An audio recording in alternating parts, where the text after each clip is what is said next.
We use a very militaristic language in firefighting, which sets up this context for the conversation of winning and losing.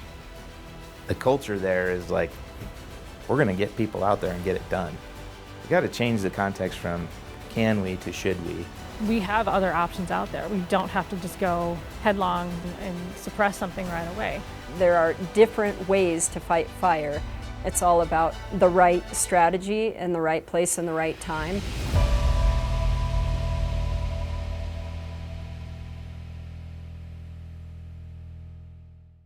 Through much of the 20th century, the default response to wildfires was to keep them as small as possible by putting them out as quickly as possible.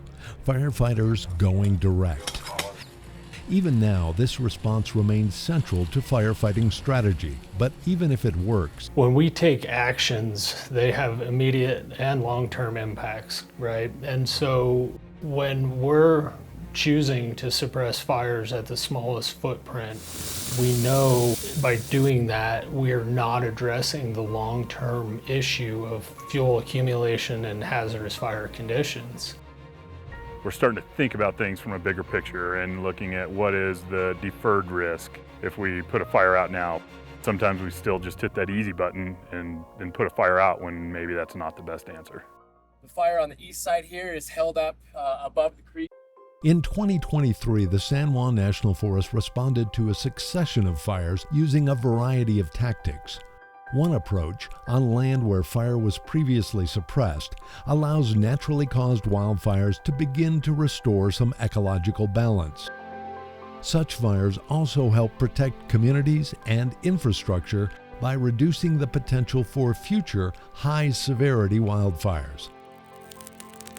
One of these lightning-caused fires was carefully suppressed by using previously established prescribed fire boundaries. Dry Lake Fire was a great opportunity for us to take advantage of the right conditions coming together with the right pre-planning, with the right people in place. Dry Lake also fell within some much larger boundaries that had already been identified as a network of best available fire control features. These are usually made up of roads, trails, and waterways and are called pods. These are potential operational delineations, which is using control features that are going to be more manageable for fire resources. And so the long-term risk reduction is by allowing these fires to come out to these predetermined boundaries. We're able to reduce that fuel load on a larger landscape. And when you piece all these landscapes together, it's how we start to combat these large wildfires. One key to success is burning when temperatures aren't too hot and the fuels aren't too dried out. With good conditions, crews were able to carry fire across 1,400 acres in about a week, mimicking the prescribed burn they were already planning in this area. And what we're doing now is bringing the attitude and the mindset around prescribed fire into a wildfire response posture. And I feel like that's a natural evolution that we need to embrace more and more.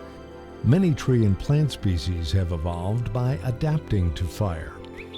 Low to moderate intensity fires encourage their growth and create forest openings where wildlife can more easily find food.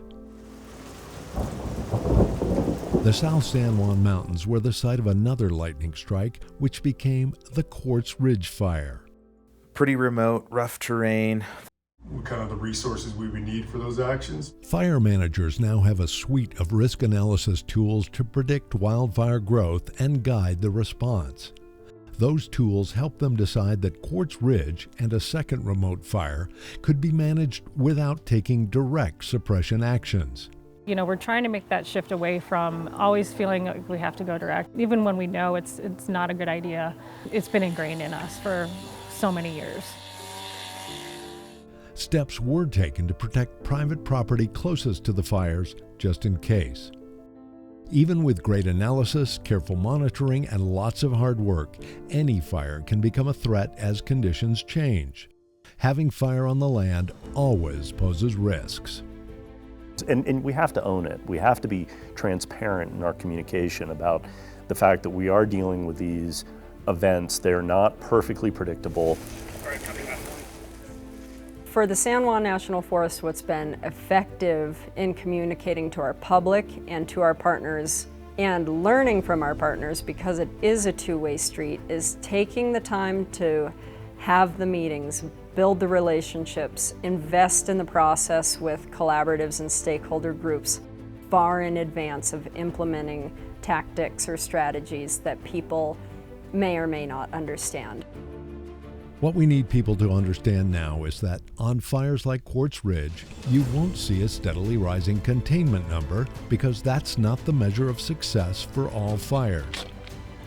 We just have to dig into the true meaning of the work that we're doing and explain why, so that people stop looking for that containment number and start understanding that the goal may be to see this thing through till the snow flies. So, we acknowledge the risks, impacts from smoke, and temporary loss of access to public lands. But the problem of our changing forests is too big to ignore. So if we can start to separate this win or lose scenario and talk about the gradients in between, because there are obvious impacts and lots of benefits. If it's the right time and place, we have to do it, because we're never going to be able to effectively manage our landscape or effectively manage our fuels if we don't take those opportunities when they come up.